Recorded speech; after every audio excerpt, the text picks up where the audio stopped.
ترجمے پڑھانے والا بندہ تھا, بڑا شاندار خطبہ دیتا تھا. امام حسین کیوں نکلے اس کے خلاف؟ سارے خطبے امام حسین کے.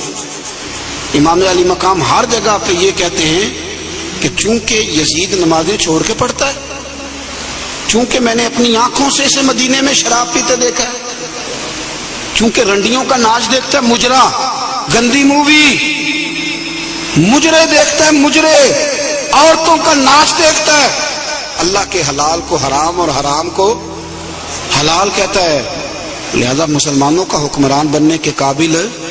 اور امام علی مقام نے فرمایا, خطبے میں فرمایا, یزیدیوں تم مانتے نہیں کہ وہ شرابی ہے؟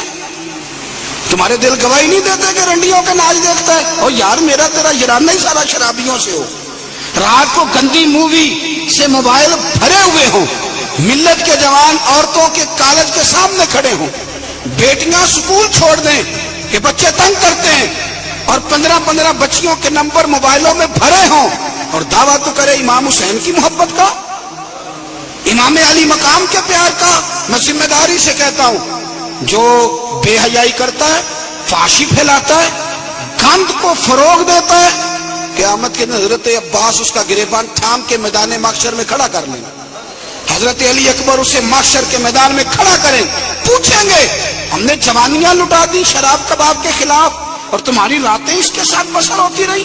دوستی قاتل سے بھی, مقتول سے یارانہ بھی, دیکھے امام حسین کی پکانا, اور پرموٹ یزید کی سوچوں کو کرنا, نظریں بھی گندی, باتیں بھی گندی, گفتگو بھی میلی, اور صبح و شام باتیں بے حیائی کی, اور تذکرے امام حسین کے ہم سے نہ رقم ہوں گے قصیدے یزید کے, ہم لوگ تو حسین کے سیرت نگار ہیں.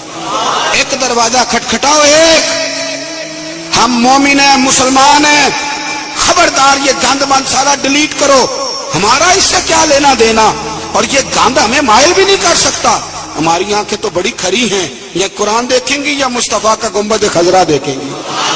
اس گند مند نوجوانوں, پاک جوانی اس کی ہوتی ہے جس کی جتنی زیادہ اللہ نے اسے قوت دی ہو اتنی پاکیزگی بھی دی ہو, جو ہر جگہ میل کچیل کرتا پھرے, ہر جگہ. وہ بھی کبھی محمد بن قاسم آئے یہاں لڑنے کے لیے,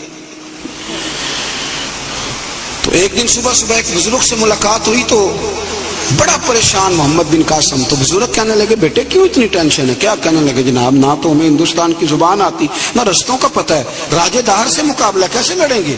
انہوں نے کہا تو ہمت کر, میں دعا کروں گا, اللہ مدد کرے گا. چند دنوں کے بعد محمد بن قاسم پھر اس بزرگ سے ملے, تو بڑے حشاش بشاش.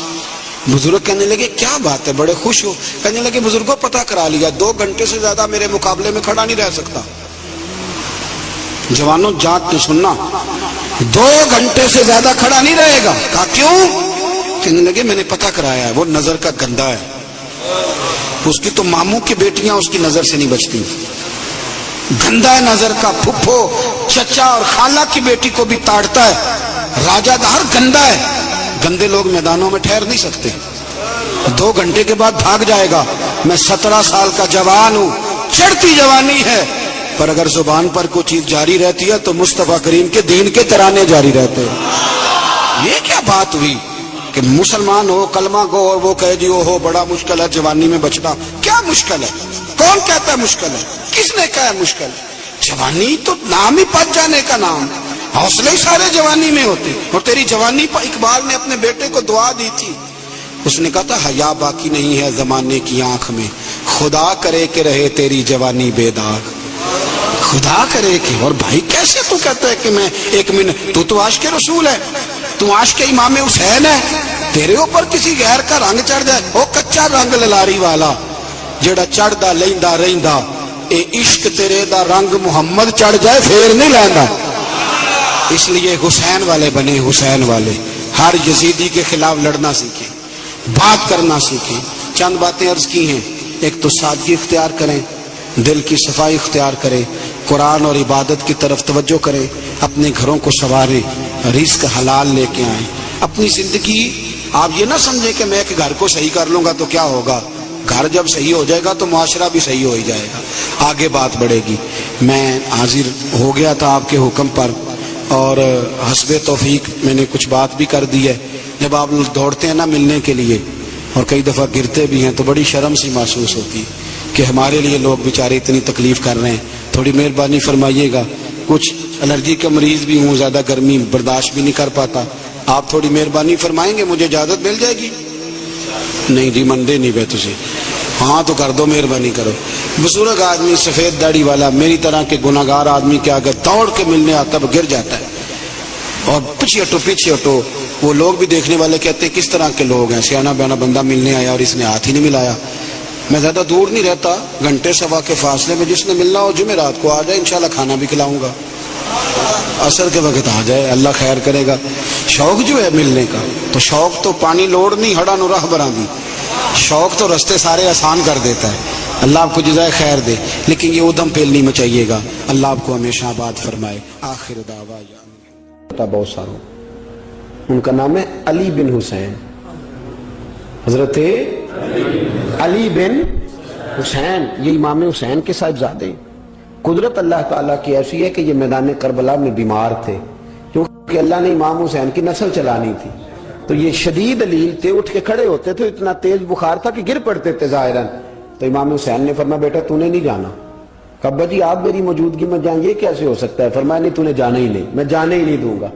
تو حضرت امام زین العابدین علیل تھے، امام زین العابدین رضی اللہ تعالیٰ عنہ نے 3 سال تک حضرت علی کی صحبت اٹھائی ہے، بعض روایات میں اس سے زیادہ بھی آیا ہے۔ کچھ لوگوں نے لکھا جب آپ میدان کربلا میں گئے تھے تو 30 سال سے عمر زیادہ تھی، 30 سال سے عمر، اور داڑھی مبارک جو تھی نا آپ کی، جو لوگ شروع سے داڑھی نہیں نہ کٹواتے ان کی زیادہ لمبی نہیں ہوتی، جو شروع سے داڑھی رکھ لیتے ہیں نا، کیا پنجابی میں کہتے ہیں سچی داڑھی، اور ان کو خرشت بھی نہیں کرانا پڑتا، میں نے بھی کبھی نہیں کرایا، ضرورت ہی نہیں پڑی، وہ نہیں کرانا پڑتا اس لیے کہ جو داڑھی شروع سے ہوتی ہے نا وہ اتنی زیادہ بڑی بھی نہیں ہوتی اور پھیلتی بھی نہیں۔ تو حضرت امام زین العابدین کی داڑھی بہت زیادہ بڑی نہیں تھی، داڑھی مبارک آپ کی ٹھوڑی کے نیچے تھی تو زیادہ بڑی نہیں تھی کیونکہ شروع سے رکھی ہوئی تھی، یہ نہیں کہ تو داڑھی ان کی 33 سال عمر مبارک تھی، با اختلاف روایات، کچھ لوگوں نے اس سے کم بھی لکھی ہے۔ 2-4 مہینے کے بعد جب کربلا سے واپس لوٹے تو ساری داڑھی سفید ہو گئی۔ حضرت علی کی ایک زوجہ اس وقت حیات تھی، امام زین العابدین آگے آ رہے تھے گھوڑے پہ، حضرت علی کی زوجہ نے آگے جا کے دیکھا نا قافلے کا استقبال کرنے گئی، تو امام زین العابدین آگے تھے تو جھٹ سے انہوں نے منہ چھپا لیا، پیچھے ہو گئی اماں جی۔ تو امام زین العابدین فرمانے لگے دادی کا تو پردہ نہیں ہوتا پوتے سے۔ آپ نے کہا انتا زین العابدین، تو زین العابدین ہے، تیری ساری داڑھی چند مہینوں میں سفید ہو گئی۔ تو امام زین العابدین روئے، فرمانے لگے اماں جو میں نے کربلا میں دیکھا ہے، جو میں کربلا میں دیکھ کے آیا، تو دیکھتی تو یہاں کھڑی نہ ہوتی۔ امام زین العابدین نے پائے اس بات کے ساتھ، پوری دلیری کے ساتھ، اور امام حسین رضی اللہ تعالیٰ عنہ کی تو شہادت 10 محرم کو ہو گئی نا، 61 ہجری میں معاملہ ختم ہو گیا، لیکن امام زین العابدین ساری زندگی طاغوتی قوتوں سے لڑتے رہے۔ امام زین العابدین کو کئی دفعہ بعد میں گرفتار کیا گیا ہے، کربلا میں کئی دفعہ بعد میں گرفتار کیا۔ مروان بن عبد الملک ظالم جو صحابہ کو مارا کرتا تھا، جس کو یزید لعنتی نے بنایا تھا، وہ امام حسن اور امام حسین کے خلاف تقریریں کرنے والا مروان بن عبد الملک جو قابض ہو گیا زبردستی امام حسین کے بعد مسجد نبی کی امامت پر، اس کے پیچھے نماز پڑھ لینی چاہیے تھی، بولے آنے جڑا ہوتے کل ہوتا ہے ابھی کدی پیڑا ہو سکتا ہے۔ مروان بن عبد الملک مسجد نبی کا امام اور خطیب رہا ہے بڑا عرصہ، امام زین العابدین رضی اللہ تعالیٰ عنہ کے خلاف بڑی بدتمیزی کرتا تھا۔ امام زہری فرماتے ہیں، تابعی بزرگ ہیں، کہتے ہیں اس نے امام زین العابدین رضی اللہ تعالیٰ عنہ گرفتار کرا کے منگایا اپنے دربار میں، تو پورے ہوا کیا، یہ جو طریقت ہے نا ہماری، ایک مسئلہ یہاں سمجھا دو، یہ جو پیری مریدی ہے، جو بیعت ہے، یہ اسی وقت شروع ہوئی، کیونکہ بادشاہت پہلے جو خلیفہ ہوتے تھے وہ بادشاہ بھی ہوتے تھے، پیر بھی ہوتے تھے، رہنما، سارا کچھ ہی وہ ہوتے تھے، لیکن امام حسن حسین کی شہادت کے بعد جب بادشاہ یزید جیسے لوگوں کے ہاتھ میں گئی نا، تو امام زین العابدین رضی اللہ تعالیٰ عنہ کے گرد جو اللہ اللہ کرنے والے لوگ، دین سیکھنے والے تھے، وہ اکٹھے ہو گئے۔ اب وہ جو بیعت تھی اسی کو آج بیعت طریقت کہا جاتا ہے۔ لوگ اس طرف ہو گئے کہ اب وہاں بیعت کا سلسلہ نہیں رہا، یہ وہی بیعت ہے جو امام حسین رضی اللہ تعالیٰ عنہ، حضرت علی، حضرت ابوبکر صدیق، سب لوگ فرمایا کرتے تھے۔ اب لوگ بڑے اکٹھے ہو گئے، لوگ آیا کرتے تھے، حضرت حسن بصری جیسے لوگ، امام زہری جیسے لوگ، حضرت سعید بن مسیب جیسے لوگ، امام زین العابدین نے کربلا کے بعد اپنا مکان مدینے سے باہر بنا لیا تھا، نام علی تھا، لیکن عبادت اتنی کرتے تھے کہ لوگوں نے زین العابدین کہنا شروع کر دیا، عبادت کرنے والوں کی زینت زین العابدین کہنا شروع کر دیا۔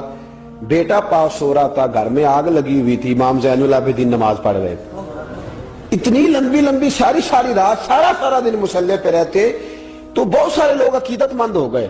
تو مروان کو خطرہ ہوا کہ کہیں امام زین العابدین میرے خلاف کوئی محاذ نہ بنا لے، اس نے ایسے ہی الزام لگا کہ امام زین العابدین کو گرفتار کر کے جیل میں ڈال دیا بلا وجہ۔